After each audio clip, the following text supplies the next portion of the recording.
En teoría uno debería de tener, buscar la información que hay en estos momentos en Internet de lo que ya hay, Correcto, pero mire Oscar que hay algo interesante o ahí la en lo que usted me bibliografía. acaba de decir, porque es que una cosa es lo que debería ser y otra cosa es lo que realmente es, que eso es parte de lo que vamos a ver hoy, y es el tema de las necesidades. Por ejemplo, si yo digo o me pongo a buscar en internet o en libros o en bibliografía, digamos, las familias actuales están conformadas por cuántos miembros.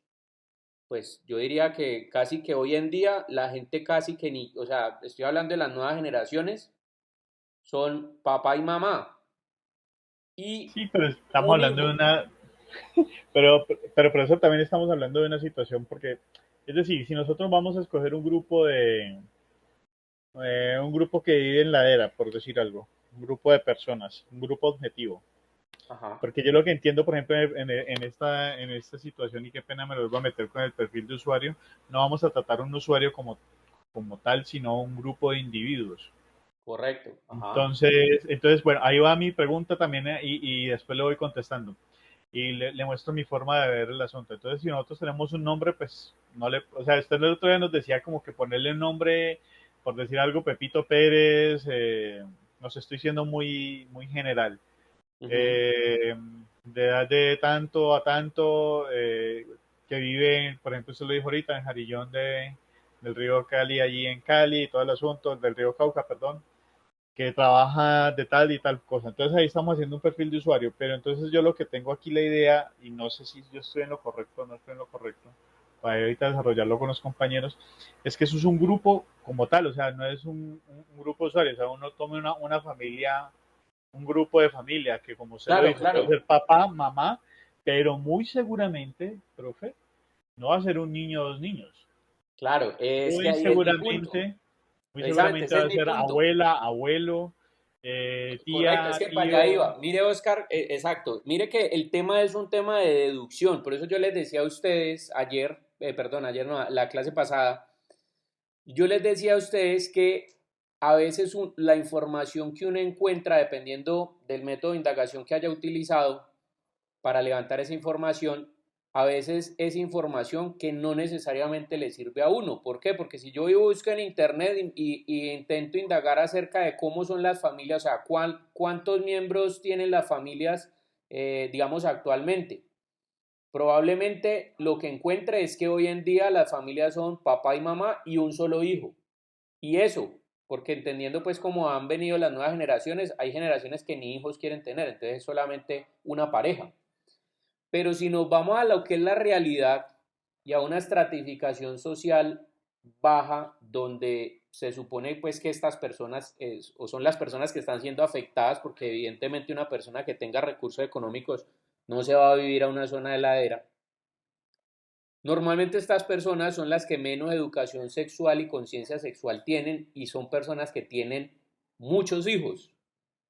Entonces, si a mí, por ejemplo, si yo busco, por ejemplo, viviendas de interés social, la vivienda de interés social, si usted busca dentro de la información que tiene el gobierno, dice que una vivienda de interés social es como para un grupo familiar hasta 5 personas.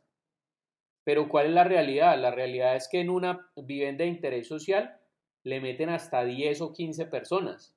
Por lo que usted decía, porque es que no solamente es la papá, la mamá y los tres hijos, sino que con ellos vive la mamá del papá, o es decir, el abuelito de los niños, o la abuelita de los niños, o el tío, o el no sé qué, tal. Es decir, las familias son numerosas precisamente porque están allí apoyándose entre todos y tal. Entonces, eso es lo que uno tiene que entender a través de los procesos de indagación.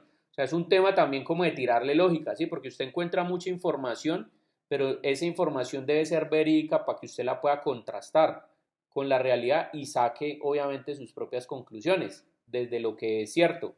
Entonces, entender realmente al cliente significa no quedarme con la información que yo encontré, sino poder contrastarla con más elementos, porque eso va a llevar a que la información que encuentre al final o que utilice al final sea algo verídico y esté mucho más acercada a la realidad para que a la hora de crear el producto, pues realmente ese producto sí esté directamente relacionado con la necesidad que se está analizando o que se está tratando de resolver.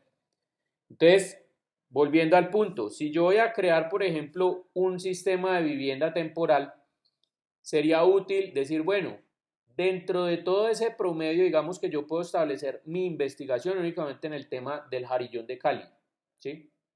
Las laderas al lado del río Cauca. Entonces yo puedo decir, listo, ¿cuántas familias conforman ese, digamos, ese barrio, pues, o esa zona allí de donde la gente está habitando?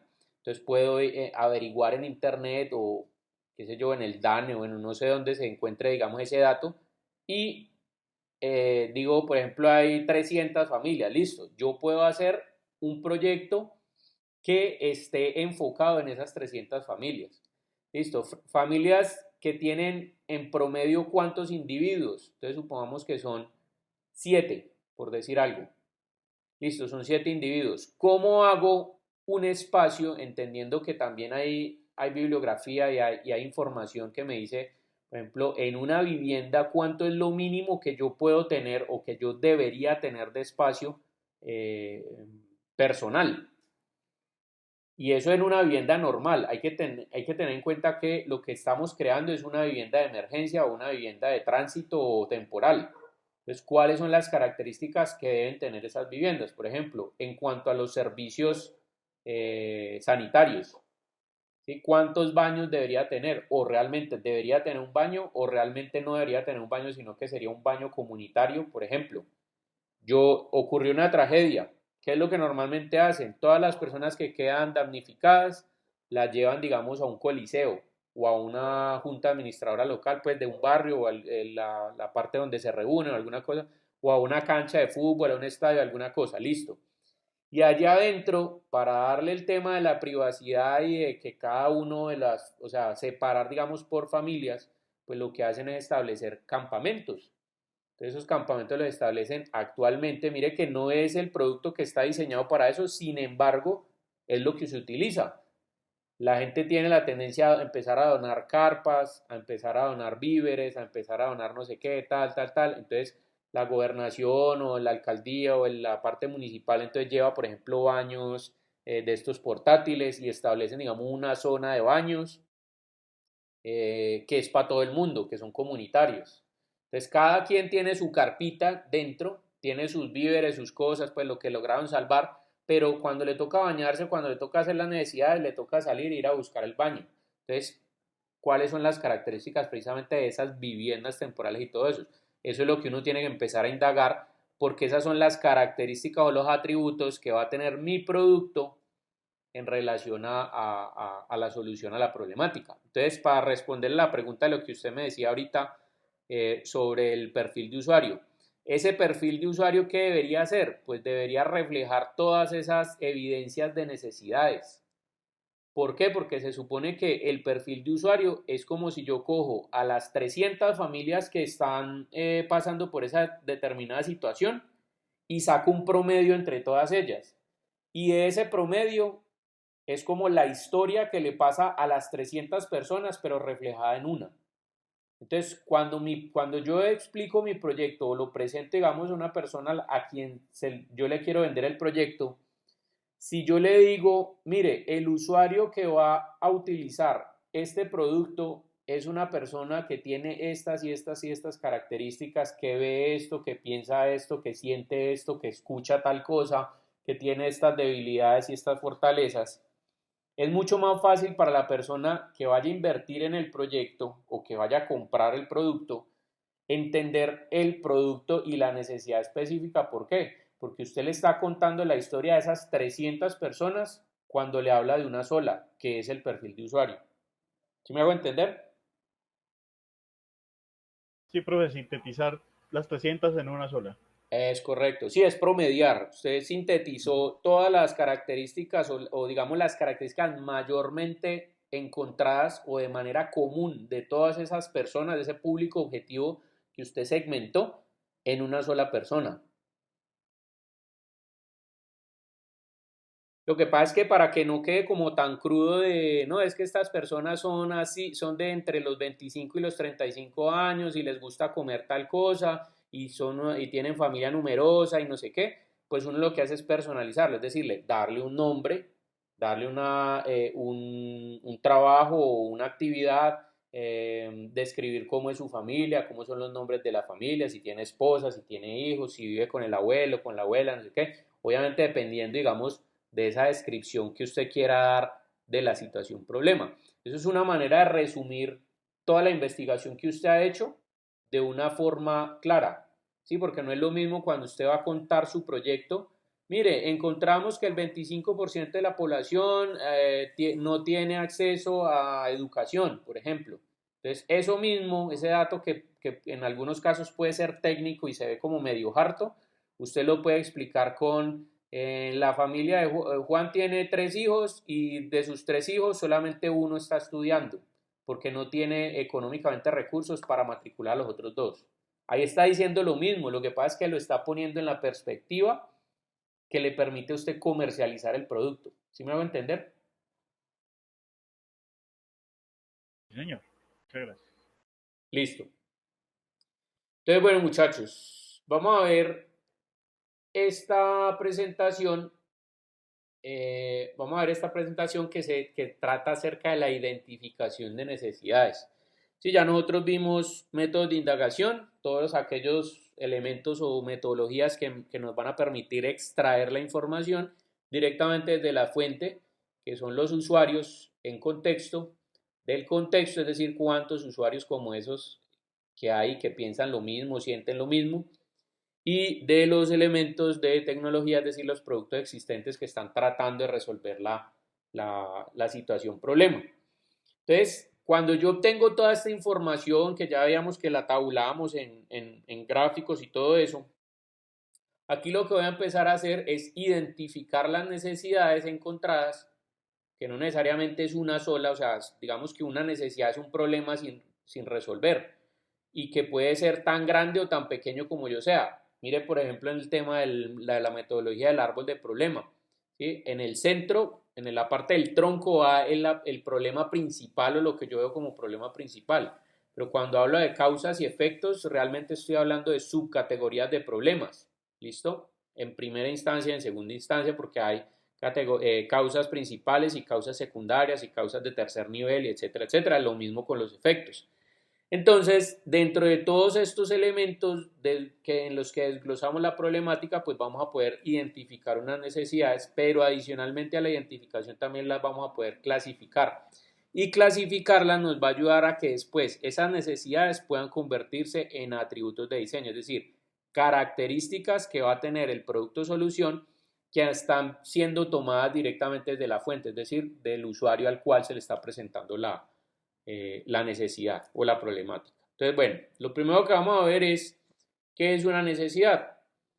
Entonces, una necesidad es una sensación de carencia unida al deseo de satisfacerla. Entonces, aquí hay dos conceptos o aparece un nuevo concepto ligado al tema de la necesidad y es el deseo, ¿sí? El deseo es una cosa y la necesidad es otra. Les hago una pregunta, muchachos, a todos los que estamos acá. ¿Ustedes creen que uno puede crear necesidades o que las necesidades están creadas ya?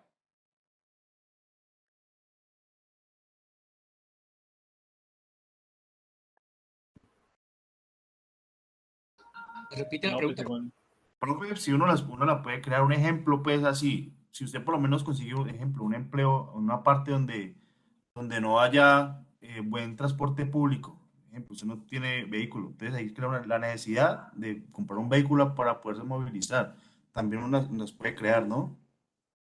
Listo. Entonces mire lo que dice Víctor. O sea, desde ese punto de vista, yo puedo crear la necesidad de transportar, o sea, de transportarme, o la necesidad de transportarme es inherente al ser, es decir, ha existido siempre. ¿Ustedes qué creen?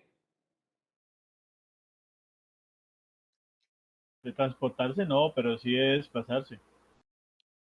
O sea, la necesidad de desplazarme de un punto A a un punto B no es nueva, o sea, no la creé yo.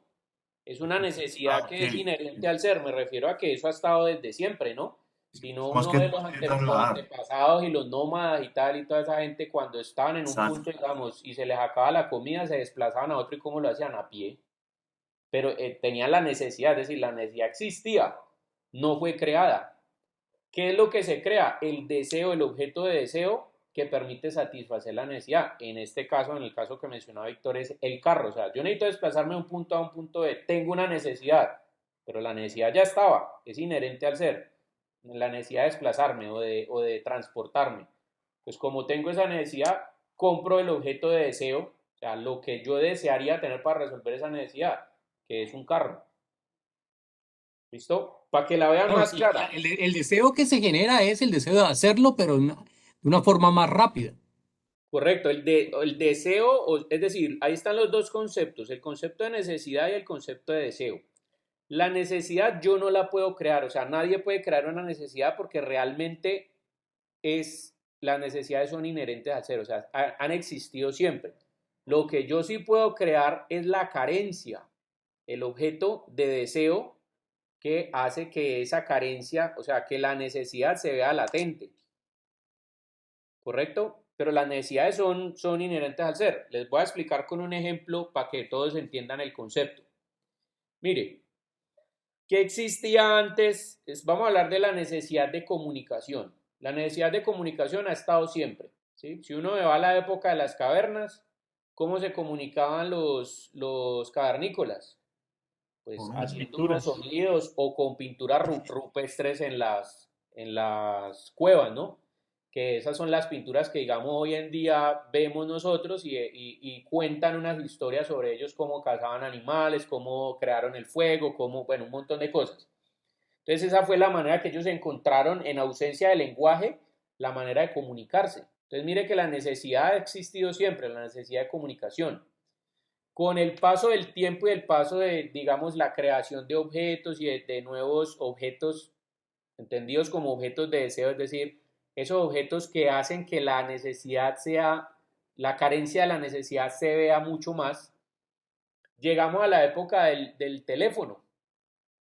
Entonces el teléfono, ¿sí? Alexander Graham Bell crea el teléfono y el teléfono es un problema que, perdón, es un objeto de deseo que está resolviendo la necesidad de comunicación. En este caso, la necesidad de comunicación de personas lejanas, ¿sí? Digamos, si yo quiero llamar de aquí a Estados Unidos a mi tía, entonces simplemente cojo y le marco el teléfono y me puedo comunicar con ella. Bien, entonces mire que conforme va evolucionando, lo que van evolucionando son los objetos que van respondiendo a esa necesidad, porque además esas necesidades se van juntando con otras y van creando una mayor carencia, es decir, van creando, o sea, parece ser que crean como una necesidad, no, realmente la necesidad siempre ha existido, lo que van haciendo es que la carencia crezca, o sea, que se note más que hace falta algo que resuelva esa necesidad. Entonces, por ejemplo, ¿cuándo nace el celular, el teléfono celular? Cuando la carencia de comunicarse se une con la carencia de transportar esa comunicación, o sea, de que la comunicación sea portable.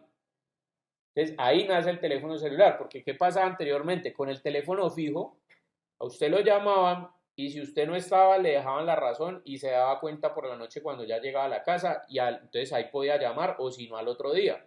O sea, dependía usted de que estuviera o no estuviera en la casa. Pero lo que sucede es que como ya con la carencia de portabilizar esa comunicación que se dio en el momento de que a usted lo necesitan con urgencia, ¿cómo hacen para ubicarlo? Pues entonces lo que hago es portabilizar esa comunicación, es decir, hago un teléfono que no me tenga que yo no tenga que estar pegado a la base, sino que yo me pueda mover en cualquier parte y si lo necesito de manera urgente, yo lo puedo ubicar de una. Entonces mire que la unión de esas dos necesidades, de la necesidad de comunicarse y la necesidad de portabilizar esa comunicación, crea un producto, o bueno, no es que crea un producto, o sea, la gente a través de los estudios y del análisis de las situaciones se dieron cuenta que uniendo esas dos necesidades podrían crear un producto que las resolviera y ese producto es el teléfono celular. ¿Sí? Pero mire que las necesidades son inherentes al ser. Entonces, usted puede transportarse, lo mismo. Usted necesita transportarse de un punto A a un punto B. Usted lo puede hacer en un Renault 4, a pie, en un BMW, en bicicleta, en lo que sea. Pero ¿cuál es el tema? Que, por ejemplo, usted lo haga en un Renault 4 o en un BMW, que el Renault 4 le está dando únicamente la resolución de la necesidad de transportarme del punto A al punto B. Pero el BMW, adicional a eso, está resolviendo también las necesidades de ¿qué? De carácter de desarrollo de la personalidad. ¿Por qué? Porque un BMW es un carro que, listo, se crea obviamente para cumplir la necesidad de transportarme del punto A al punto B, pero es un carro que adicionalmente está resolviendo otras necesidades asociadas como la necesidad de estatus, la necesidad de comodidad, la necesidad de seguridad, de confiabilidad, de calidad, de un montón de cosas. Entonces mire que la asociación de necesidades hace que se creen nuevos productos y esos nuevos productos funcionan como los objetos de deseo que solucionan mi necesidad, es decir, están unidos a la carencia. ¿Sí me hago entender con eso?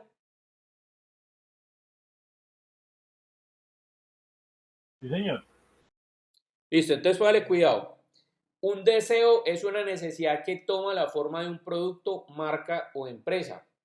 Usted se puede comunicar con cualquier celular. Si lo que necesita es llamar a una persona, usted lo puede hacer desde un 1100 o lo puede hacer desde un iPhone. Pero ¿cuál es el tema o cuál es la diferencia entre el 1100 y el iPhone? Que usted con el iPhone tiene muchas más funcionalidades que le van a resolver otras necesidades y adicionalmente también el hecho de que usted tenga un teléfono de última generación, un teléfono que se percibe como de gran calidad, tecnológico, innovador, etcétera, pues le va a dar mucho más estatus. Entonces va a resolver las necesidades de orden personal. Entonces, mire, lo importante aquí es entender que las necesidades no se crean, las necesidades siempre han existido. Entonces, ¿qué es lo que uno puede crear o fomentar? Pues el deseo de resolver esa necesidad. Pues cuando uno está fomentando el deseo para resolver una necesidad, realmente lo que está haciendo es crear un producto que está respondiendo a una necesidad, pero sumándola a la carencia. Entonces, vamos a ver un modelo de necesidades de un autor, ya les voy a mostrar ahorita. Bueno, ¿quiénes son los clientes? Ya habíamos hablado de quiénes son los clientes, son las personas que acceden a un producto o servicio a través de una transacción. Pues en la época pasada era el trueque, hoy en día digamos que el trueque se convierte en que yo con, digamos, moneda, papel moneda, pues accedo a los bienes y servicios a través de esa transacción, ¿listo? Entonces, esos son los clientes. Y ya sabíamos que el cliente no necesariamente es el mismo usuario de un producto. A veces un producto puede estar orientado a un cliente de manera diferente que a un usuario. O puede ser el mismo también. Entonces, mire, hay un autor que se llama José Jurán. Bueno, realmente si uno va a ver o analizar, por ejemplo, el tema de las necesidades, pues hay varios autores. De pronto ustedes han escuchado, alguno de ustedes ha escuchado sobre el tema de las necesidades y más concretamente de la pirámide de Maslow. No sé si de pronto alguno tiene alguna referencia sobre eso.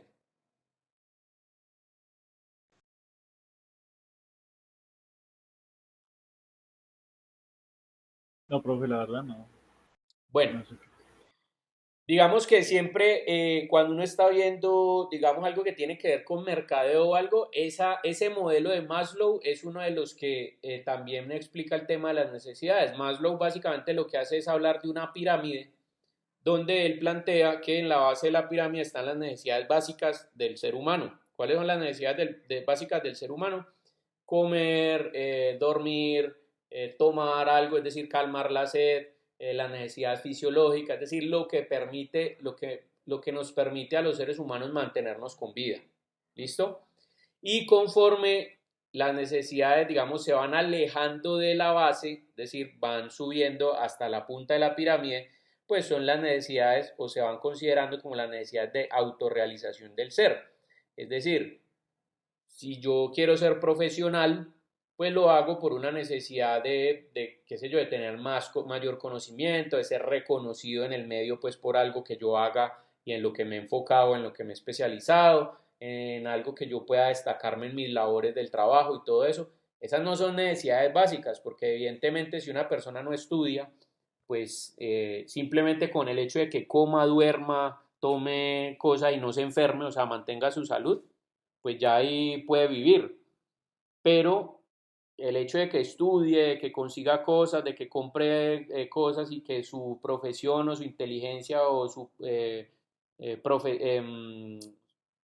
bueno, todos esos elementos pues que haya conseguido a nivel profesional lo van a hacer destacar de entre sus semejantes. Entonces esas son necesidades de autorrealización. Este autor, José Jurán, el que vamos a ver acá, él tiene un libro que se llama Jurán y la calidad por el diseño, porque él básicamente habla o se encarga, digamos, como de analizar esto que nosotros veníamos hablando de cómo los objetos se convierten en objetos de deseo. ¿Listo? Entonces, en este libro, en el capítulo 4, él define al ser humano como un ser codicioso. Es decir, que es un ser codicioso que entre más uno tenga o vaya logrando, pues más uno va a querer tener. ¿Listo? Entonces, habla acerca del alcance de las necesidades humanas. Él define las necesidades humanas como elementos que parecen no tener límites tanto en volumen como en variedad. Pues esto se ve en términos económicos, ¿sí? Entre más tengo, más quiero seguir teniendo, ¿sí? Somos seres codiciosos. Entonces, ¿qué pasa? Que el común de las personas, él establece que el común de las personas desean satisfacer las necesidades de supervivencia, seguridad y comodidad. Esas tres necesidades, digamos que son como las de la base de la pirámide de Maslow que les estaba hablando ahorita, es decir, son las necesidades básicas. Todos, durante toda nuestra vida, intentamos sobrellevar las necesidades relacionadas a la supervivencia, la seguridad y comodidad. A la supervivencia, ¿por qué? Pues porque todos necesitamos comer todos los días. Entonces, trabajamos evidentemente para poder tener plata para mercar en la casa o para poder comprar comida o para víveres en general, para poder preparar esa comida, mantenernos sanos. Eso es solventar una necesidad de supervivencia. Una necesidad de seguridad, porque en el momento en que uno empieza a adquirir cosas, pues digamos que están los amigos de lo ajeno, entonces uno, digamos, si usted tiene una casa, entonces le pone una alarma, pues para que no se le van a meter los ladrones. Compra un seguro por si se le roban el celular, entonces para que el celular se lo repongan, y así sucesivamente. Y comodidad, pues también, porque si no es lo mismo, digamos, dormir en el piso que una cama, ¿sí? Entonces, entre más cómodo esté uno, pues mucho más llevadera o mucha mejor calidad de vida va a tener. Entonces, conforme esas necesidades van creciendo, me refiero a las necesidades de supervivencia, seguridad y comodidad, pues eso también va a hacer crecer, o sea, esas necesidades van creciendo conforme aumenta la abundancia. Me refiero a que cuando usted no tiene nada, digamos, hay una persona habitante de calle, pues para sobrevivir va y busca, digamos, en las basuras algo para comer. En términos de seguridad, pues se mete debajo de un puente, por ejemplo, para resguardarse de la lluvia. Y en términos de comodidad, pues si tiene frío, entonces se tapa con un papel periódico, porque eso es lo que tiene a la mano. Pero si es una persona que estudia, no sé qué y todo eso, por ejemplo, si usted ya tiene, digamos, una casa y le dan un mejor puesto en el trabajo, o sea, lo ascienden y va a ganar mucho más dinero, pues usted lo primero que piensa es o en cambiar el carro o en cambiar la casa, es decir, montarse en un carro mucho más cómodo, montarse en un carro que le dé mucho más estatus, en un carro que sea más seguro, etcétera, etcétera. Entonces, eso es lo que dice acá, las necesidades van creciendo conforme aumenta la abundancia. Y adicionalmente, hay un factor social que es el factor contextual de lo que hablábamos de cómo el ser humano o los usuarios son influenciados por el contexto y además los seres humanos o los usuarios influencian también ese contexto y son estos dos elementos o estas dos variables sociales que son la cultura predominante social y el nivel tecnológico y otros. La cultura predominante, ¿por qué? Porque si hay una persona, por ejemplo, que tiene mucho dinero y que es digamos, el más reconocido en el barrio, y tiene el carro último modelo, entonces lo tiene parqueado afuera y él se da cuenta que el vecino compró un carro mejor que el de él, entonces ¿qué es lo que va a pasar? Pues le va a estar picando allí como no, es que el vecino no puede tener un carro mejor que el mío, entonces va y cambia el carro por otro mejor que el del vecino, ¿sí? Entonces eso es como la envidia, como que lo carcome a uno porque nadie puede tener mejores cosas que uno y no sé qué, entonces eso es la cultura predominante social. Y el nivel tecnológico, pues porque evidentemente si usted tiene, digamos, un producto y la tecnología hace que ese producto en las versiones nuevas sea más innovador, sea más tecnológico, tenga más funcionalidades o resuelva más fácilmente o eficazmente los problemas, pues usted lo que quiere es tener la última versión de ese dispositivo. Entonces eso también hace que la necesidad o más bien el deseo de satisfacer una necesidad aumente conforme aumenta la abundancia, ¿sí? Hoy en día todo el mundo quiere tener el último celular, los zapatos de moda, la ropa más costosa, no sé qué, precisamente se da por la cultura predominante social, el nivel tecnológico y otros. Muchachos, ¿hasta ahí alguna pregunta? Por aquí no. Listo.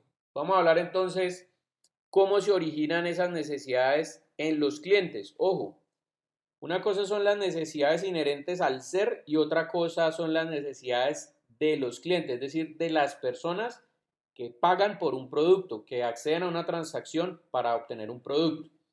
Entonces, la suposición más simplista es que los clientes saben perfectamente cuáles son sus necesidades. Es decir, cuando usted tiene un problema, se supone que usted es el primero en decir qué es lo que necesita para resolverlo. ¿Sí? Usted se le daña el carro y dice, este carro, ¿qué le habrá pasado? Voy a llevarlo donde un mecánico o voy a llevarlo al taller. ¿Sí? ¿Por qué? Pues porque esa es la lógica, eso es lo que le dice la lógica, que lo lleve al taller porque el carro tiene un problema. Entonces, esa es la suposición más simple. El cliente siempre cree tener la razón. ¿Listo? Entonces, ¿cómo nos damos cuenta cuáles son esas necesidades que tienen los clientes? Pues para eso están los estudios de mercado. Pues los estudios de mercado son la herramienta más utilizada para obtener y recopilar esta información. Cuando hablamos de un estudio de mercado es lo que hablamos de segmentar el mercado, indagarlo para poder conocer qué piensan ellos acerca de una situación, problema. Y al final, después del estudio de mercado, nosotros como empresa averiguamos que en algunos casos quizás el cliente sea la última persona en averiguar lo que necesita. ¿Por qué? Porque esa suposición simple de que el cliente sabe perfectamente o sea, cuáles son sus necesidades y lo que le va a servir para resolverlas, no necesariamente quiere decir que sea la solución adecuada a la necesidad. ¿Sí? Es decir, se dañó el carro, lo voy a llevar al mecánico. No necesariamente, o sea, yo como empresa tengo que hacerle creer a él que no necesariamente llevando su carro al mecánico es la única manera de solucionar su problema. ¿Cuál sería la mejor manera de solucionar su problema? Cómprese otro carro. ¿Quién se lo vende? Yo se lo vendo. ¿Sí? Entonces ahí, preguntémonos, ¿nosotros podemos crear las necesidades de los clientes? Nosotros ya vimos que no podemos crear las necesidades. Sin embargo, ¿qué sí podemos hacer desde el punto de vista de los estudios de mercado? Entender al cliente, entender cómo funcionan los clientes. ¿Para qué? Para ofrecerles esos objetos de deseo que están haciendo que su necesidad se vea mucho más latente. ¿Listo? Nosotros ya sabemos que los usuarios tienen, o la gente en general es codiciosa, o sea, entre más tiene, más quiere tener. Entonces aprovechémonos de eso y creemos esas, entre comillas, creemos esas necesidades de los clientes. Ya sabemos que no podemos crear necesidades, pero sí podemos hacer que los objetos de deseos sean mucho más deseables para ellos. ¿Para qué? Para que la gente que tiene más pueda invertir en esos productos que nosotros vamos a crear. Entonces, ¿cómo podemos clasificar esas necesidades que podemos identificar dentro de los procesos de investigación, como por ejemplo los métodos de indagación y los estudios de mercado?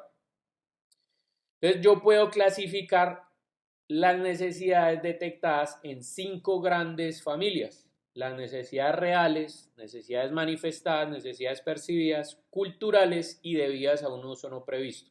Vamos a ver cada una. Entonces, ¿qué pasa? ¿Cuáles son las necesidades reales? Las reales son las que proporcionan, es decir, es la información que yo extraigo del cliente que proporciona los servicios que los artículos pueden hacer en función de resolver una problemática.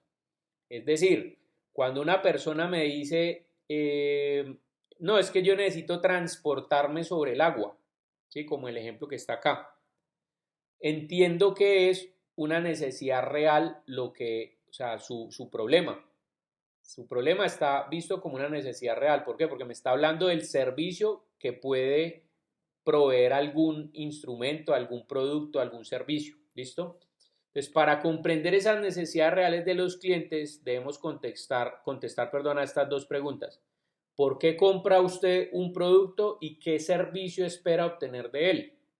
Por ejemplo, si alguien me dice, necesito transportarme sobre el agua, bueno, usted necesita transportarse sobre el agua, yo le ofrezco entonces un servicio o un producto que le resuelva usted esa necesidad.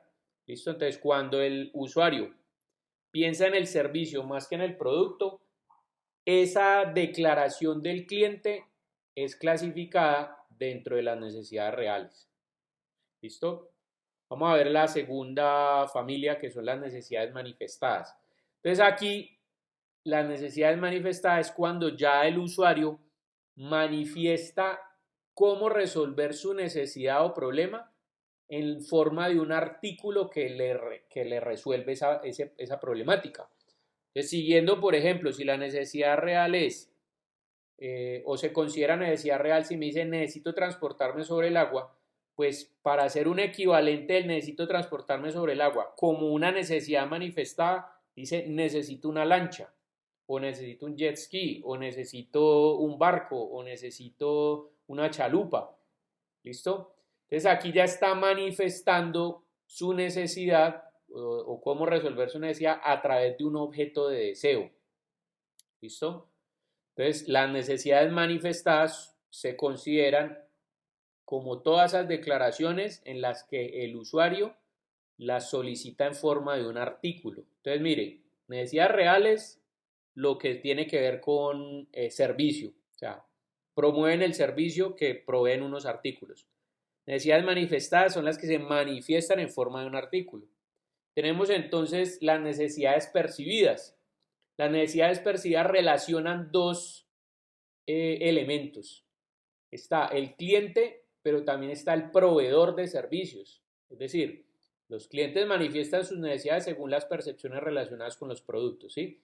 ¿Qué le parece un producto a un cliente? Pues esa es la idea que él puede generar. Pero la diferencia entre los clientes y los proveedores en cuanto a cómo comprenden el término producto. Y ahí les quiero hacer una pregunta. Para un cliente, ¿qué es un producto? Y para un proveedor, ¿qué es un producto?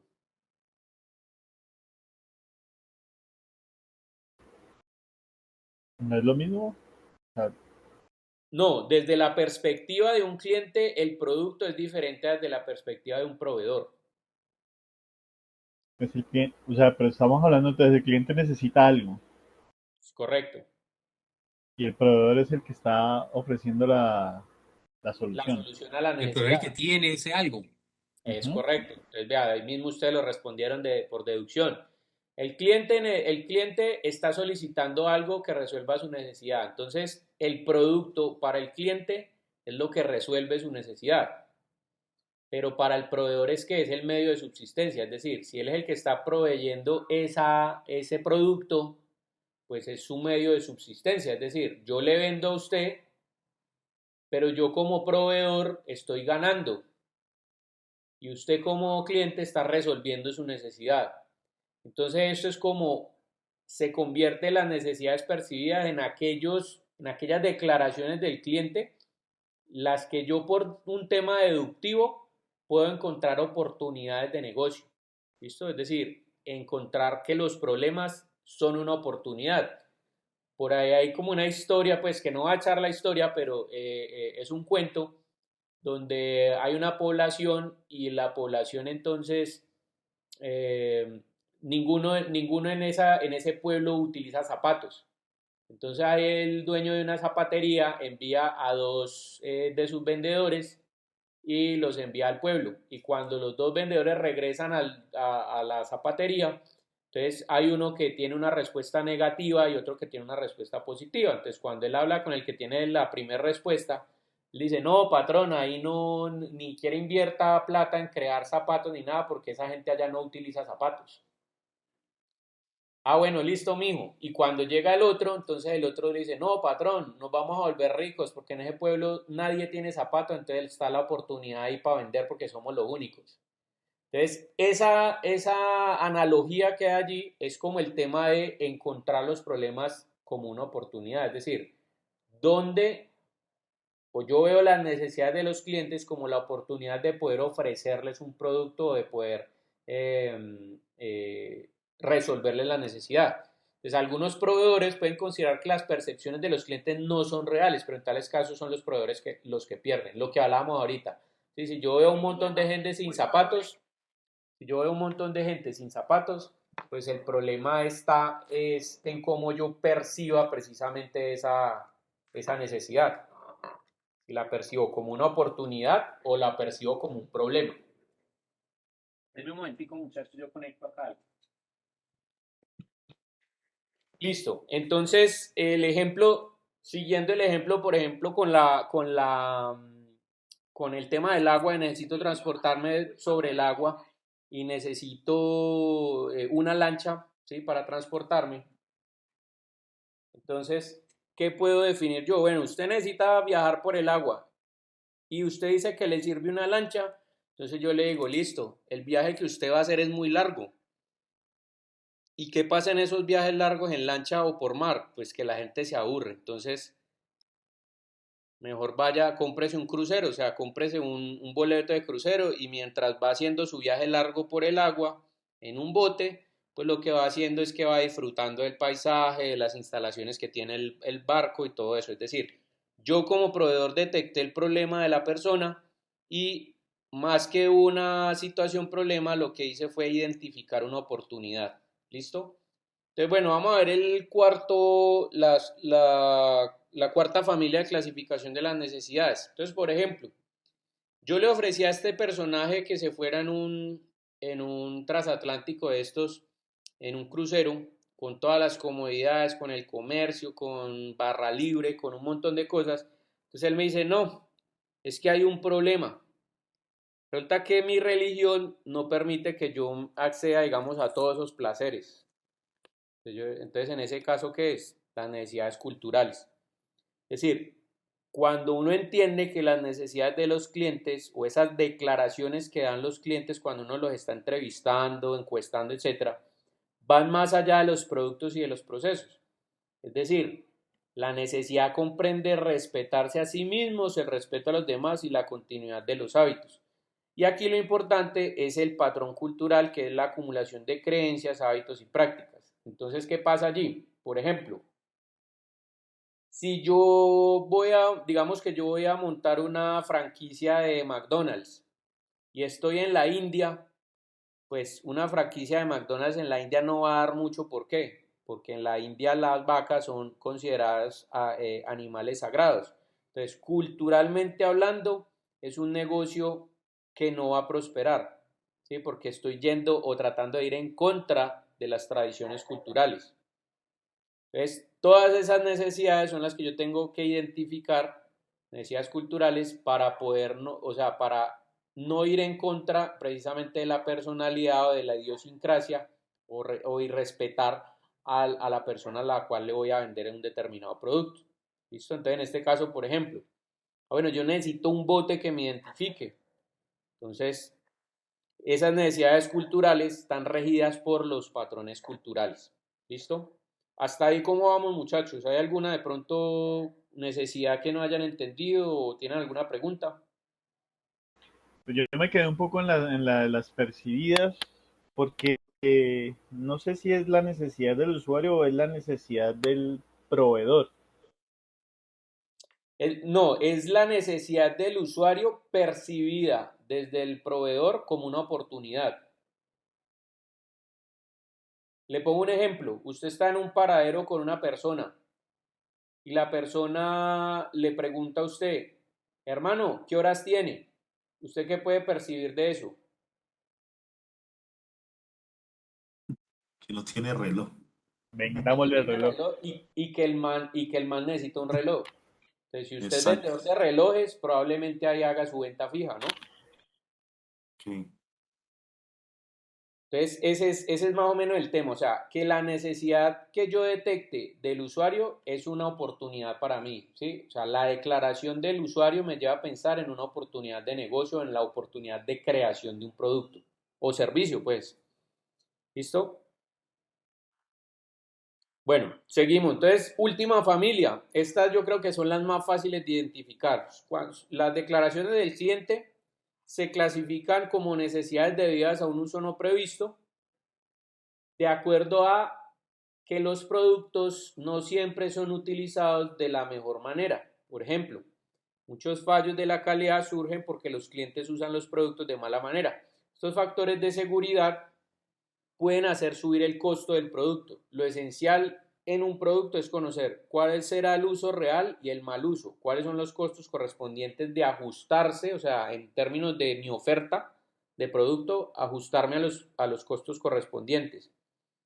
De ajustarme al uso previsto, o sea, al uso que yo creo que el usuario le va a dar a un determinado producto.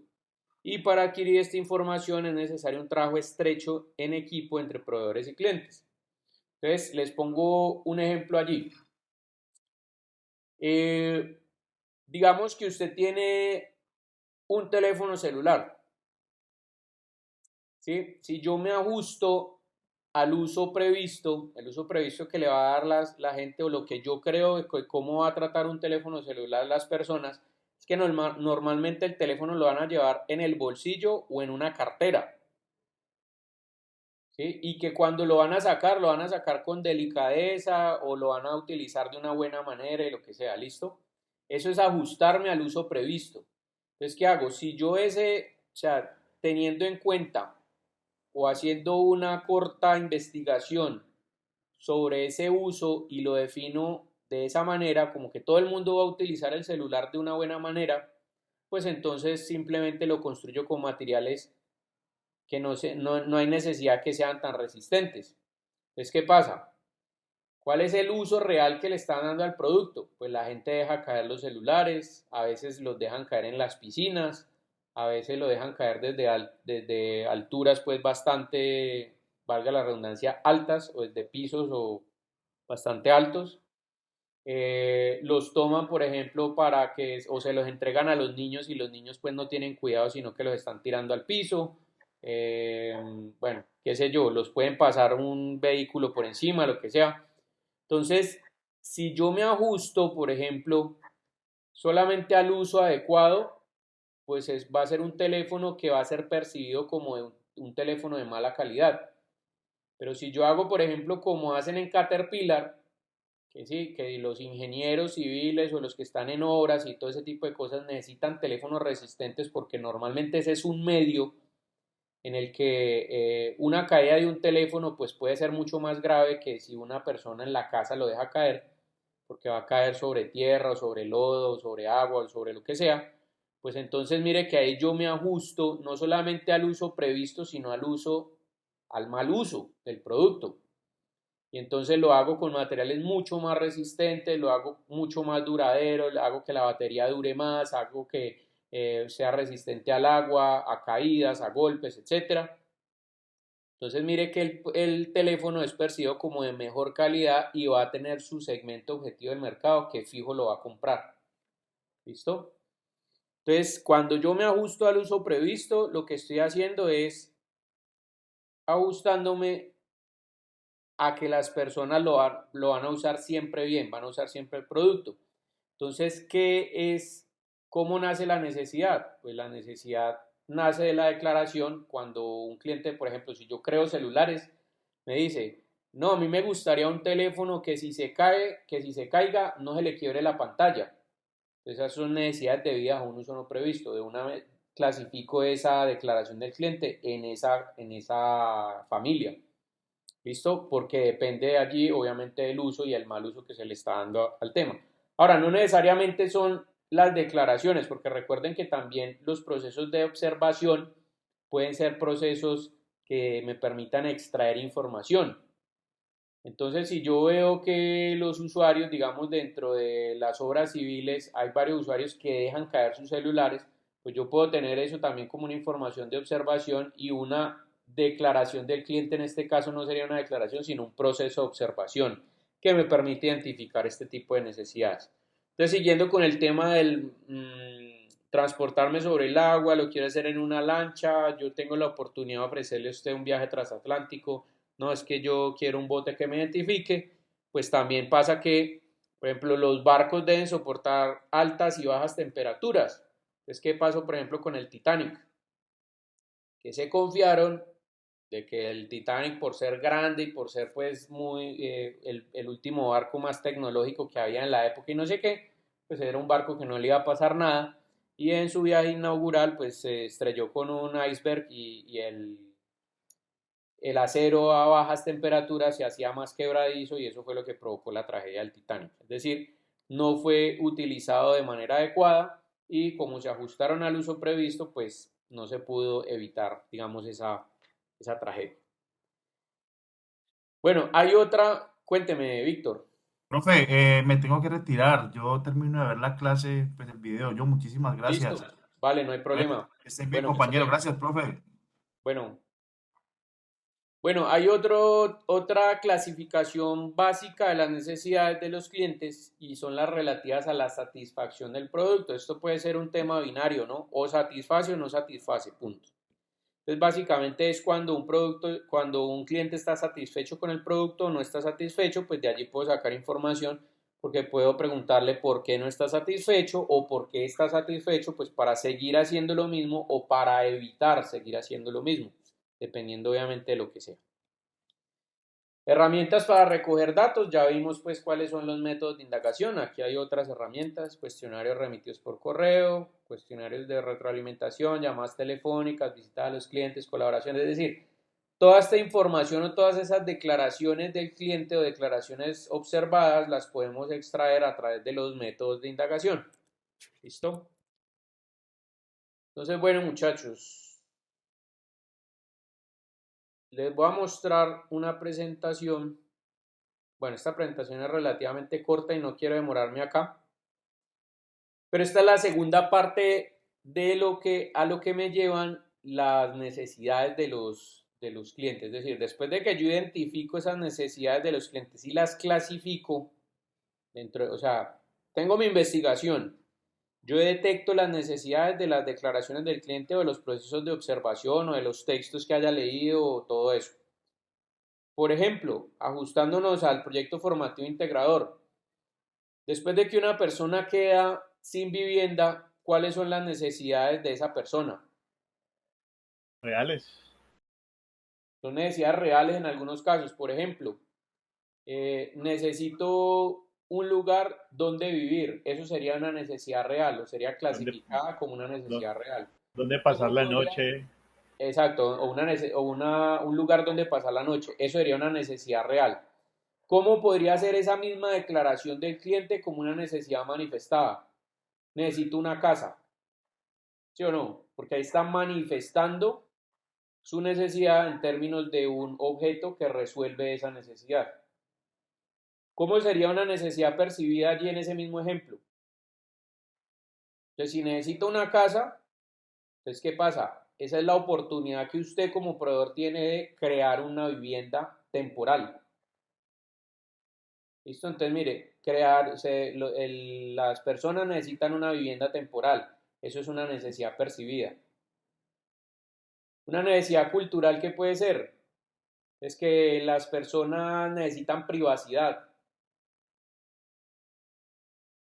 Eso es una necesidad cultural, ¿sí? Porque la privacidad depende, digamos, de cada uno. Es como hace parte de la idiosincrasia. Entonces, necesito privacidad en mi casa, eso es una necesidad cultural. Necesidad de vida o no son previsto. Pues que si cae, digamos que si ya tengo la vivienda temporal creada y cae agua, pues que aguante por lo menos un aguacero fuerte. ¿Listo? ¿Por qué? Porque si no aguanta, pues se va a dañar y pues no estamos solucionando ningún problema.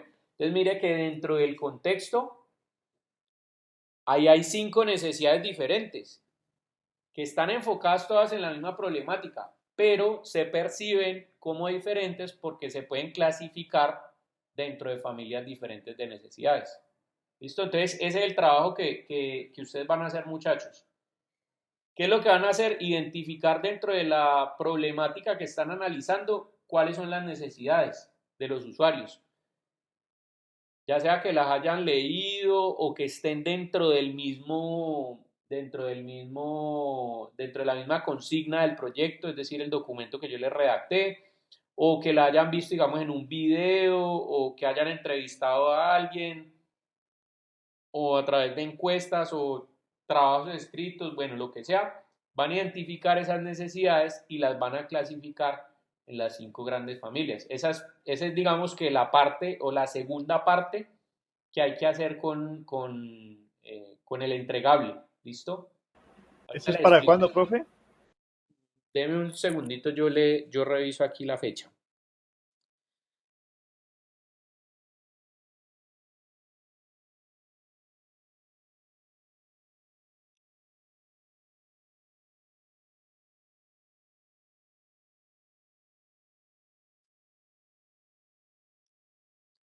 Esa entrega es el avance del proyecto formativo integrador es este. Mírelo, aquí está. Deben presentar las necesidades que identificaron y clasificarlas. ¿Y cómo hacen eso? Entregando un documento de Word con el listado de las necesidades clasificadas. Eso es para el 30 de enero, es decir, para dentro de 3 días. ¿Listo? Bueno, aquí hay que tener en cuenta algo, muchachos. Yo dejé o sea, digamos que la fecha que se sugiere es la del lunes 30 de enero, pero para todos estos elementos yo dejé una fecha límite que, si no estoy mal, ya les voy a decir cuál es.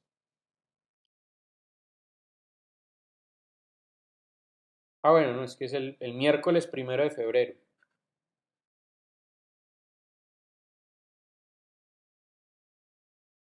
O sea, tendrían como plazo máximo o sea, de aquí no se pueden pasar. O sea, profe, las necesidades van para el 1 de febrero. No, las necesidades son para el 30 de enero. O sea, para el ¿Listo? lunes. Sí, correcto, para el lunes, el listado de necesidades. Sí. Si no lo pueden entregar el lunes, pues, o sea, mi recomendación es que lo entreguen el lunes para que no se les vayan acumulando entregas, ¿no? Pero si de pronto por X o Y motivo lo pueden entregar, o sea, importante no pasarse del 1 de febrero, porque ahí sí se cierra la fecha de entrega de esta vaina. ¿Listo?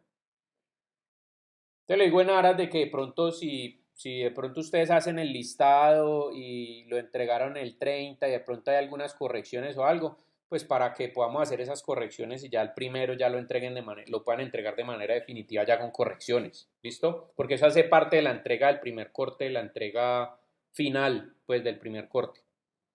¿Listo? Que esto es lo que hay que hacer con el método que vamos a ver el próximo miércoles. Entonces, ahorita les explico bien ese tema. Pero es simplemente el listado de necesidades y clasificarlas en las 5 grandes familias. ¿Listo? ¿Qué requiere? Perdón. Entrega normal, solamente las necesidades. ¿Necesita algún parámetro en la entrega, quiero decir? No, simplemente un listado de necesidades. Yo diría que Y clasificadas. mínimo, sí, correcto, como mínimo saquen por ahí unas 20 necesidades, un listadito de 20 necesidades. Ustedes verán o sea, si cada uno hace 5 o 7, pues o sea, como mínimo sacar 20. Si son más de 20, bien. ¿Listo? Eso en relación obviamente a la investigación que hicieron. Me refiero a que si ustedes tienen un árbol de problema que ya presentaron, donde evidenciaron que la problemática es que las personas se quedan sin vivienda después de un desastre natural, entonces, ¿qué características puede tener la vivienda? ¿Listo? O cómo tiene que ser la vivienda. Recuerden que esa investigación debe llevarlos a ustedes a generar las características del producto solución. Entonces, ¿qué forma tendría la vivienda? ¿Cómo funcionaría la vivienda para resolver esa necesidad? Entonces, ahí deberían encontrar el listado de necesidades. No, la vivienda debe ser grande, debería ser cómoda, debería tener unos espacios muy grandes, sí. Entonces, ¿qué forma va a tener y cómo va a funcionar? Por ejemplo, si es ensamblable, si no es ensamblable, si se permite transportar rápido, o sea, transportar en un camión o en un helicóptero, o bueno, ya entrarán a mirar ustedes dependiendo obviamente de lo que hayan investigado. Ahí les recomiendo mucho que busquen o se referencien sobre sistemas de vivienda temporal, que incluso en el documento yo se los mencioné, que aunque no se utilice para emergencias, hay veces se utilizan, por ejemplo, los campamentos de militares, no necesariamente aquí en Colombia, sino en Estados Unidos, en otras partes, los militares utilizan unos sistemas de vivienda temporal cuando van a hacerse un campamento, digamos, en una zona donde estén haciendo alguna misión, una vaina así. O, por ejemplo, los campamentos que utilizan las petrolíferas, ¿sí? Las industrias del petróleo, que cuando van a hacer excavaciones o ese tipo de cosas, pues ellos tienen un periodo donde mientras están haciendo la explotación, pues tienen viviendas allí. Pero cuando ya el petróleo se acaba de ahí, pues simplemente lo que hacen es levantar las viviendas y moverlas a otra zona. Entonces esos son sistemas de vivienda temporal que les puede servir también algunos elementos de allí como referentes tecnológicos de pronto para aplicar en las soluciones que ustedes vayan a tener. Yo he visto en las minas legales en Costa Rica, perdón, profe, Ajá. usan contenedores porque También, son claro, es fáciles de válido. transportar. Claro, es válido. Hay que tener en cuenta también algo, muchachos, y es que eso como análisis tecnológico sirve y por supuesto puede ser clasificado. Porque, por ejemplo, necesidades debidas a un uso no previsto de un contenedor, pues que se puede caer o o sea, transportarlo, sí se puede, pero también teniendo en cuenta la geografía que tenemos aquí en Colombia, pues transportar un contenedor, por ejemplo, en una zona de derrumbe, se hace complicado. Entonces, eso es, por ejemplo, necesidades debido a un uso no previsto. Eh, Necesidades reales, pues puede ser también, perdón, necesidad manifestada, puede ser necesito un contenedor o podríamos armar una vivienda con un contenedor. Eso podría ser una necesidad manifestada. ¿Listo? Entonces, ahí les voy dando ejemplitos pues para que vayan Pero, pensando. profe, entonces, ¿pero las necesidades son del usuario o de las necesidades de lo que nosotros vamos a presentar? Cuando son, o sea, es que son de parte y parte, Sí, porque cuando son del percibidas. usuario usted las puede clasificar, pero cuando son las que usted piensa como oportunidad, ya sabe que son necesidades Que son percibidas. percibidas. Ajá, sí, ya, Ajá, gracias. exacto. Listo. Bueno, póngale pues cuidado. Esta es como la diapositiva que resume lo que hemos visto hasta ahora. Una revisión conceptual de todo lo que llevamos hasta ahora. Mire, para dar solución, un problema debe definir, es decir, en esta última etapa después de la investigación, nosotros debemos llegar a la definición de la problemática. Entonces, ¿qué le debe definir a un problema? O sea, el análisis de una situación problema nos debe definir a nosotros requerimientos.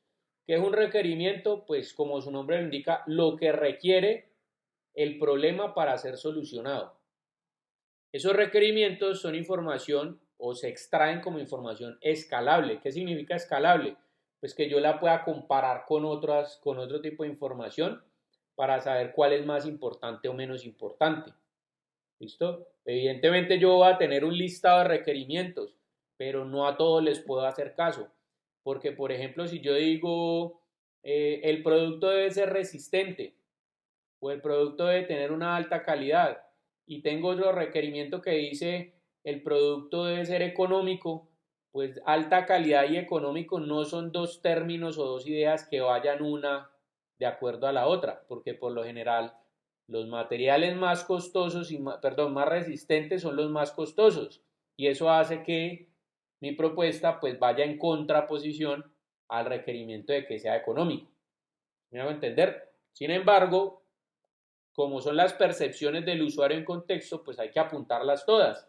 Ya después vamos a ver una metodología que permite dar el grado de importancia o evaluar el grado de importancia de cada uno de esos requerimientos o de cada uno de esos elementos. ¿Listo? Por ahora no nos preocupemos por eso. Simplemente dentro de la investigación para dar solución al problema, el problema me debe definir esos requerimientos que deben ser información escalable.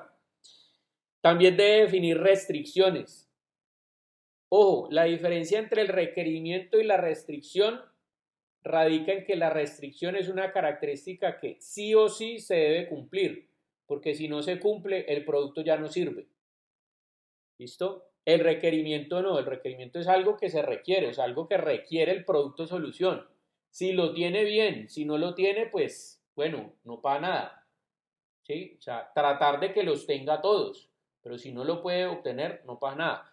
pero si usted tiene como restricción, por ejemplo, usted está haciendo, digamos, una escalera y como restricción requiere que la escalera no sea hecha de un material conductor de electricidad, porque es digamos, una escalera para personas que van a hacer reparaciones en tomas eléctricos o en cosas, en cables o en vainas así. Pues como restricción, si usted la hace de aluminio, que es un material conductor, pues probablemente eso le va a causar un problema. Entonces, como restricción no me va a servir la escalera. Necesito la escalera de un material que no sea conductor. Entonces, la restricción no es un tema escalar, es decir, no es un tema que yo pueda escoger o comparar con otros. No, se tiene que cumplir. Y la característica adicional de las restricciones es que debe ser una restricción real o factible. ¿Listo? O sea, que dentro del contexto obviamente se pueda dar. Y no es que yo digo, no, el proyecto debe teletransportar. No, pues eso no es una restricción factible. Bien. Número 3, el problema también debe definir criterios. Los criterios, pues básicamente son las normas de preferencia que una persona puede seleccionar. Ahí está, digamos, incluido el grado de personalización. Un ejemplo de criterio en un carro. Si yo voy a comprar un carro, un criterio puede ser con qué rines lo quiero, o de qué color lo quiero, o qué versión de motor lo quiero, si por ejemplo la 1.6 o la 2 litros, o la 1.8 turbo, o la no sé qué. Entonces, esos son criterios, es decir, elementos que uno puede, como criterio, seleccionar los que quiere o los que no quiere. Y lo importante es que estos tres elementos, requerimientos, restricciones o criterios, puedan ser o puedan estar definidos desde la problemática como parámetros que puedan ser medidos. ¿Por qué necesito que sean parámetros medibles? Pues para que se puedan implementar en la solución. Si hay algo que yo no puedo medir, pues no lo podré implementar en el producto solución y por ende no va a resolver la situación problema. Entonces, hasta ahora, ¿qué tenemos nosotros? A través de los procesos de investigación, de los métodos de indagación, nosotros tenemos las declaraciones del proyecto o el cliente. Es decir, ya conocemos quiénes son los clientes, quiénes son los que van a estar dispuestos a pagar por ese producto y cuáles son esos tipos de clientes o usuarios, ¿sí? Los usuarios directos, indirectos, etc. Y su contexto, por supuesto. También conocemos cuáles son las necesidades del cliente porque extrajimos el listado de necesidades y las clasificamos. Entonces ya entendemos qué son las necesidades y entendemos cómo se clasifican según este autor que se llama José Jurán, ¿sí? Que se clasifican necesidades reales, manifestadas, percibidas, culturales y debidas a un uso no previsto. Entonces, cuando nosotros tenemos esas declaraciones del cliente, extraemos esas necesidades del cliente, básicamente lo que tenemos en este momento es un estudio o el análisis del usuario en su contexto, que lo pudimos conocer a través de los métodos de recopilación de la información. Palabras más, palabras menos, lo que nosotros tenemos son las características del producto que vamos a crear extraídas directamente desde la fuente. ¿Sí? ¿Quiénes son los que me están diciendo qué forma va a tener y cómo va a funcionar el producto? El mismo usuario. ¿Por qué? Porque el mismo usuario es el que entiende mejor su problema. Entonces, bueno, ahí viene cómo estas características se transforman luego en especificaciones técnicas de diseño. Ya nosotros veíamos que las especificaciones técnicas o requerimientos técnicos es lo que va a definir cómo será, es decir, formalmente cómo va a ser esa propuesta y qué hará, es decir, cómo va a funcionar para ser exitosa, para resolver la situación. Entonces, cómo será y qué hará el diseño para dar solución al problema en términos de parámetros que puedan ser medios implementados. Nosotros extraemos la información del cliente, del usuario en contexto, conocemos sus necesidades y esas necesidades nos van a ayudar a resolver qué forma va a tener y cómo va a funcionar el objeto para resolver esa necesidad detectada. Y esa información la pudimos extraer en parámetros medidos que pueden ser implementados para llevarlos a cabo como producto solución. Entonces, toda esa información que nosotros recopilamos, esas necesidades, el listado de necesidades que hacemos y los atributos, al final se van a convertir en especificaciones técnicas que la especificación técnica es la declaración del cliente convertida en atributo y ese atributo transformado en un parámetro medible que puede ser implementado. Por ejemplo, si yo estoy creando una bicicleta a través del proceso de haber encontrado la declaración del cliente, haberla convertido en atributo, que ya les explico cómo se convierte una declaración del cliente en atributo, y luego de ese atributo que ya lo conozco, ponerlo en parámetros medibles, pues puedo evidenciar que la silla de la bicicleta del cliente, de la bicicleta que estamos creando, debe estar dimensionada según el percentil 90 global. Entonces, eso es un parámetro o una especificación que puede ser medida o que ya ahí se mide. ¿Qué es un percentil? Yo tengo una muestra de antropométrica, ¿sí? De las medidas del cuerpo de 100 personas. Y cuando me refiero al percentil 90 es que tomo el promedio de 90 personas. ¿Cuánto mide, por ejemplo, la altura promedio de 100 latinos entre los 100 latinos que yo a los que pude medir? Desde el piso hasta la parte donde va el galápago de la silla. El galápago de la bicicleta. Entonces, tomo la muestra de 90 personas y la promedio. Esa medida es la que voy a aplicar. ¿Listo? Entonces, mire que ahí es un parámetro medible que puedo implementar. Por ejemplo, puedo definir que el marco no debe pesar más de 15 kilogramos. Eso es una especificación técnica.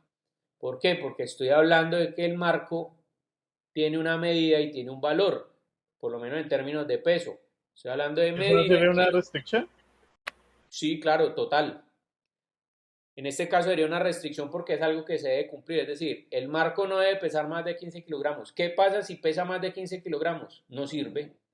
Entonces tenemos que hacer que pese menos de 15 kilogramos o hasta 15 kilogramos. Lo importante es que ese parámetro, en ese caso restricción, esté definido como un parámetro medible. En este caso, ¿qué lo hace un parámetro medible? El hecho de que tenga medida y valor. Cuando hablamos de medida, estamos hablando que está en la escala de kilogramos y cuando hablamos de valor, nos referimos al número de unidades, en este caso 15.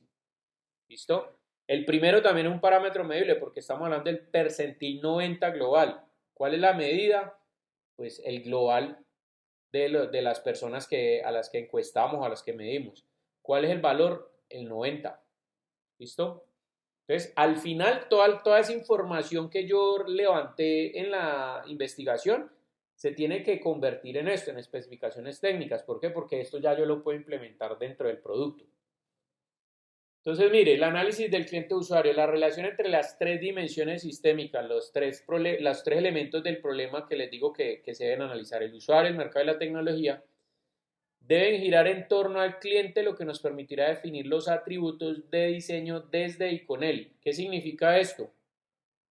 Que la investigación es la que me va a brindar los elementos que el cliente quiere para resolver su necesidad. Entonces nosotros debemos entender claramente el cliente, tener en cuenta esas necesidades de los usuarios, entender los contextos donde funcionan los objetos para saber cómo están influenciando decisiones. Y aquí lo que tenemos es la definición del problema de manera clara y fiel a la realidad. Es decir, aquí lo que importa hasta este momento es la opinión del cliente, no lo que nosotros como diseñadores del producto o ingenieros relacionados a la creación de un producto pensemos. A veces, en la mayoría de los casos, nosotros tenemos que crear un producto que no necesariamente nos guste. ¿Sí? Me refiero a que estamos diseñando para otros, no para mí. Yo tengo unos gustos particulares, claro, pues que a mí no me está presentando la necesidad. Entonces aquí lo importante es la necesidad que yo extraigo directamente de la persona que no se le está, que se le está presentando la problemática. Entonces lo que yo piense aquí no importa. Lo realmente importante es lo que piensa el cliente o el usuario en su contexto. ¿Listo? Eso es importante. Porque aquí digamos que yo puedo partir de información de supuestos, claro, pero esa información de supuestos no puede estar guardando lo que yo piense de la situación problema, porque el problema no lo tengo yo.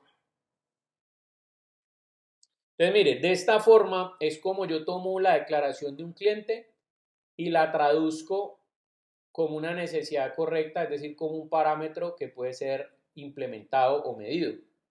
Entonces tenemos necesidades, requerimientos, atributos. Las necesidades del cliente deben ser analizadas y traducidas para que se entiendan como un requerimiento medible y finalmente puedan representarse como un atributo que pueda ser clasificado. Entonces, ¿en qué consiste el proceso? El proceso tiene estas tres fases.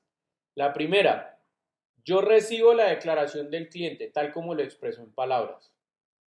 Y luego lo que hago es traducir la declaración, esa misma declaración del cliente, como un requerimiento. Es decir, ahí lo que estoy haciendo es generar un atributo que puede ser clasificado. Les voy a poner un ejemplo para que esto sea más claro. Supongamos que yo estoy trabajando con una persona de servicios generales de una empresa. Entonces, esa persona en la empresa tiene la labor de hacerle el mantenimiento general a los ductos de aire acondicionado y digamos, a las conexiones que van en los tubos del techo, bueno, todo ese tipo de elementos, digamos que él se tiene que encargar de hacer ese mantenimiento. Entonces yo voy a donde él para que él me cuente sobre los problemas que él tiene en el manejo de su labor, porque quiero crear una herramienta que le ayude a hacer su trabajo más eficiente y más seguro.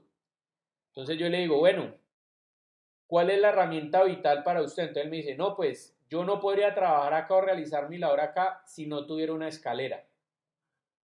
Porque pues como yo hago todos los mantenimientos de ductos de aire acondicionado, todos esos ductos van por el techo. Entonces necesito ese elemento vital para poder subirme. Listo. Entonces yo le pregunto a él, listo, ¿cómo cree usted que sería la escalera ideal? Entonces por idiosincrasia, digamos, él me responde, no, pues que la escalera no se tambalee. Entonces ahí ya recibí yo la declaración del cliente. Esa declaración del cliente me está dando una característica y es que la escalera no se tambalee, como dice el usuario. Pero ¿qué es tambalearse? O sea, tambalearse, ¿qué significa para ustedes? No está Que cuando firme. en el momento en que él se suba no genere el riesgo de caerse porque empieza a moverse de un lado para otro. Exacto, es decir, que la escalera sea estable. ¿Sí? Porque tambalearse, digamos que es una expresión del común que utilizamos aquí en Colombia para evidenciar algo que es carente de estabilidad. Es decir, si el hombre está subiendo la escalera y la escalera empieza a mover o empieza a torcerse o algo así, pues él no va a estar seguro ahí arriba porque siente que se va a caer. Entonces, ¿cuál sería la necesidad correcta? ¿Cómo yo traduzco esa necesidad? Tomo la declaración del cliente que él me dijo que la escalera no se tambalee y la traduzco como un requerimiento que sí puede ser implementado y es que sea una escalera estable. Entonces, cuando yo hablo de o me refiero a la estabilidad de la escalera, ahí ya estoy poniendo el parámetro, la declaración del cliente, en un parámetro que puede ser medido o que puede ser implementado. Que desde este punto, o sea, aquí todavía ahí está como atributo. Cuando yo hablo de que la escalera sea estable, está como atributo. No está como especificación técnica, porque como especificación técnica debería llevar una medida y un valor. Es decir, cuál es la medida o valor que hace que la escalera sea estable. ¿Correcto? Entonces, hasta ahora está convertido en un atributo. Entonces, yo recibí la declaración del cliente tal como lo dijo y lo que hago es traducir esa declaración en un atributo.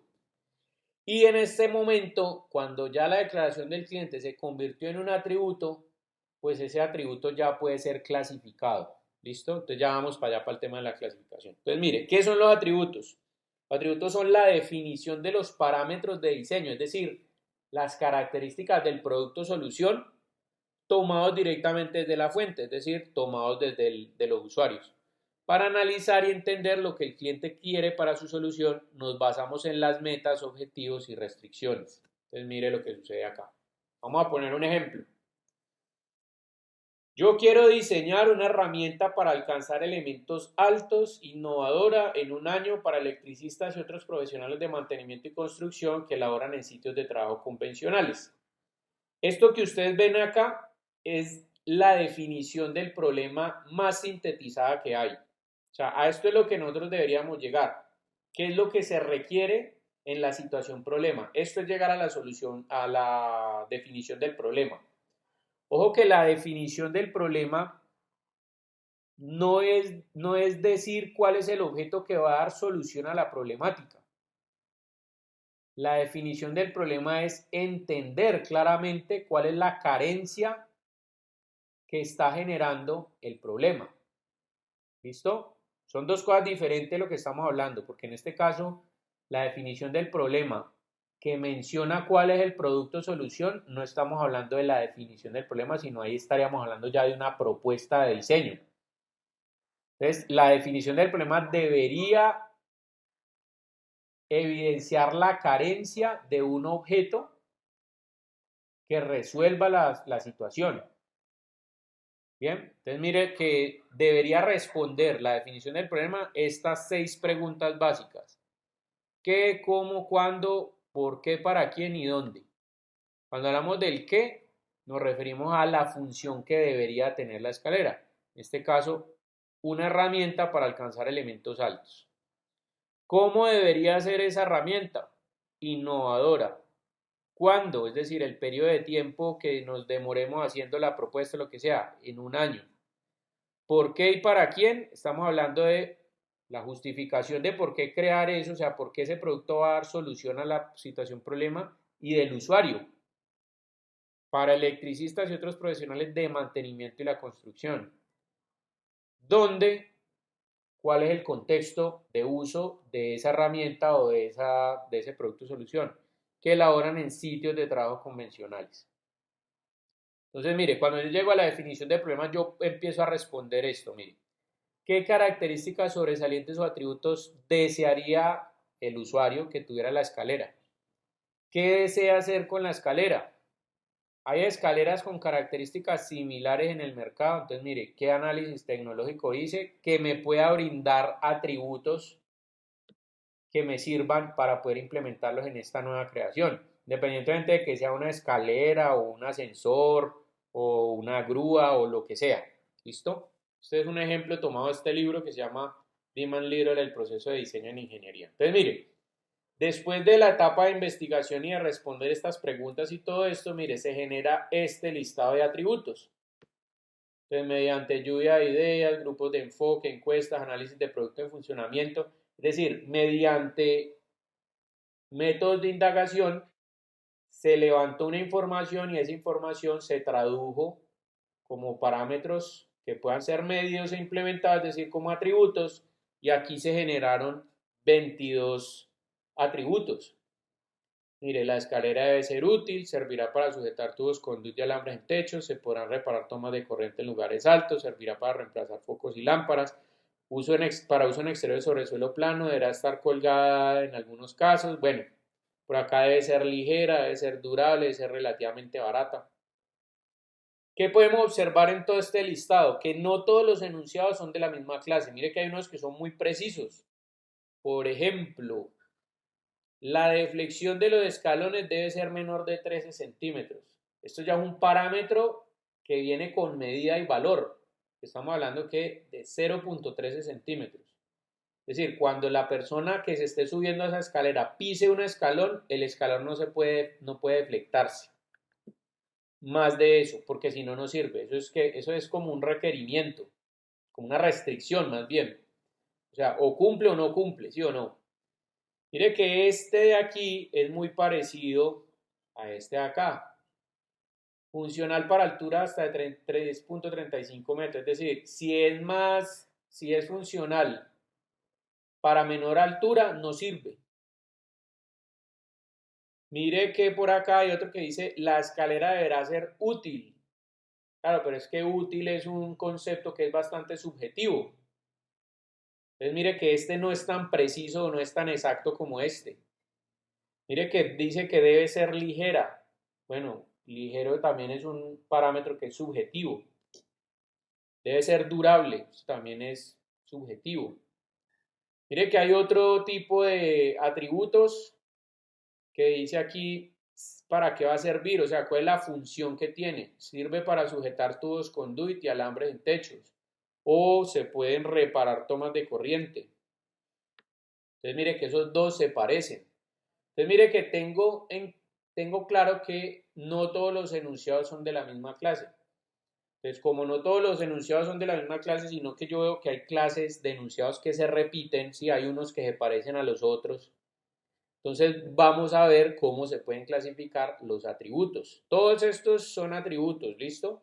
Pero entonces ahora vamos a ver cómo clasificar esos atributos. Mire, aparecen diferentes clases de la lista de atributos de diseño porque están reflejando objetos intelectuales diferentes. Es decir, yo los puedo agrupar a través de familias que fácilmente puedo identificar, como la primera familia, metas y objetivos. ¿Cómo identifico yo un atributo cuando un atributo es una meta u objetivo? Porque ese atributo está expresando el fino requerimiento que se procura alcanzar. Plantean lo que el diseño será en vez de lo que debe hacer. Ojo, para que se acuerden de la definición de esto, es como cuando uno está aprendiendo inglés y lo primero que le enseñan es el verbo to be, que el verbo to be es el verbo ser o estar. Entonces siempre la meta y objetivo es lo que el diseño debe llegar a ser. ¿Listo? Se presentan para ser medidos de alguna manera, es decir, no necesariamente tienen que ser específicos. Y hay algo importante que vamos a ver más adelante que permiten ayudar a elegir entre configuraciones de diseño alternativas. Esto se los voy a explicar, yo creo que en la clase del próximo viernes.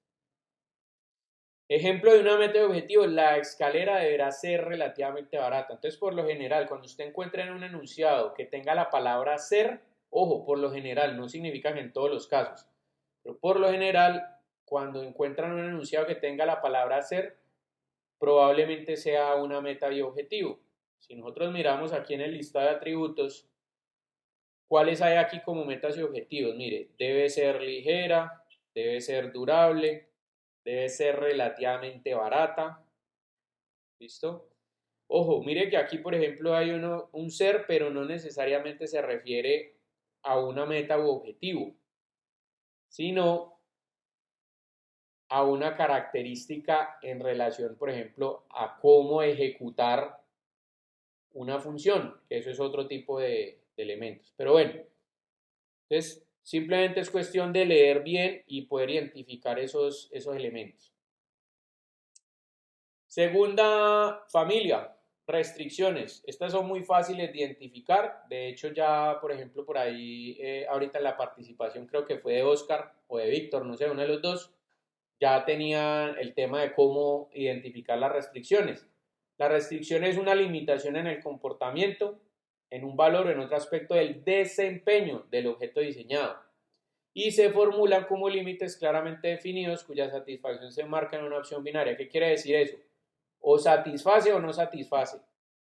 Es decir, o se da o no sirve. Por ejemplo, la deflexión no deberá ser mayor de 0,13 centímetros. Si se cumple esta característica, sirve, satisface.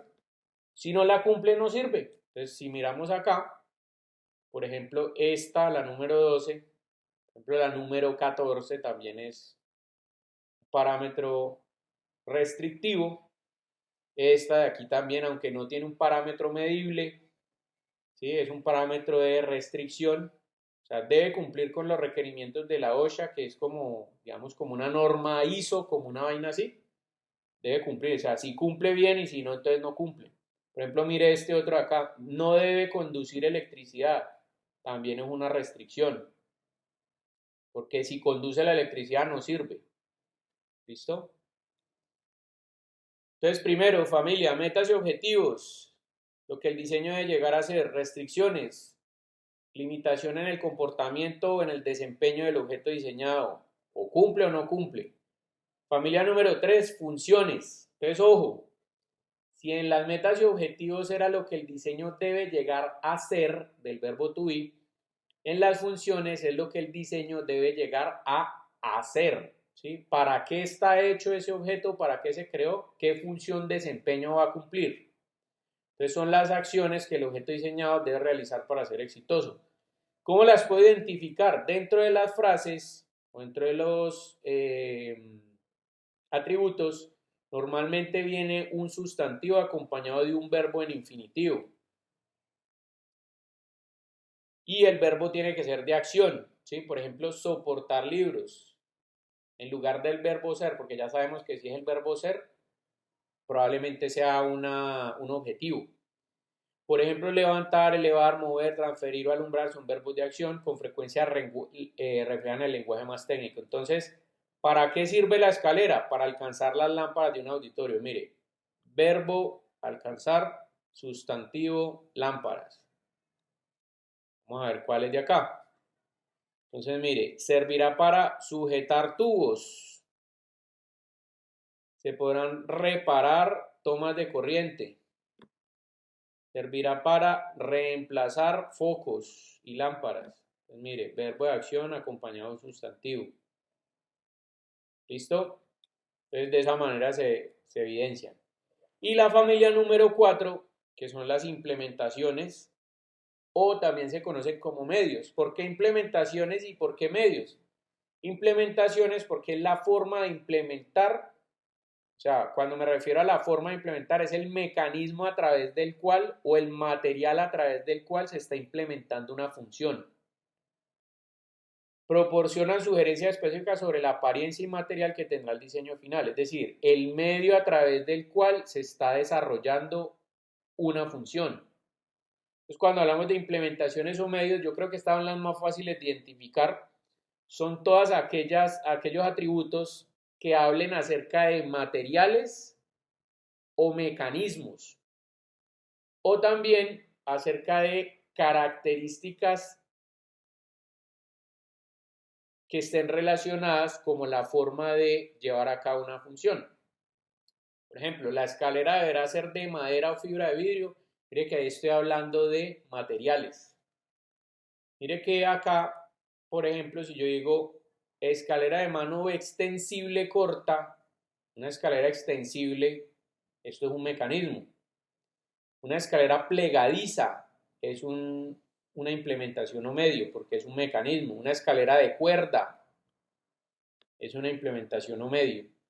¿Listo? Entonces, esas son las 4 grandes familias. Metas y objetivos, lo que el diseño debe llegar a ser. Restricciones, las limitaciones en el desempeño, o sea, sí o sí debe cumplirse. Funciones, lo que el diseño debe hacer, cómo las identifico, un verbo de acción acompañado de un sustantivo.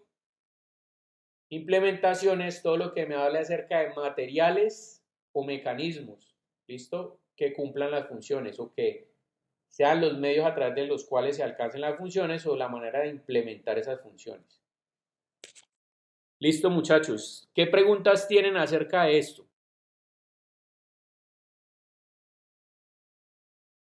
No, señor. Entonces pónganle cuidado. ¿Qué es lo que vamos a hacer, muchachos? Ustedes tienen que sacar el listado de necesidades, ¿sí o qué? Que ese es digamos, el próximo avance del proyecto formativo integrador. Después de que ustedes sacan ese listado de 20 necesidades como mínimo y los clasifican, a partir de esas necesidades y a partir de las declaraciones observadas, leídas, investigadas en general, lo que vamos a hacer es este proceso de transformación de declaraciones del cliente o identificación de declaraciones del cliente, traducirlas como atributos. Que estas son las características que debe tener el producto o solución, en este caso la vivienda temporal sobre la cual ustedes están trabajando. Entonces, ¿cómo debería ser esa vivienda?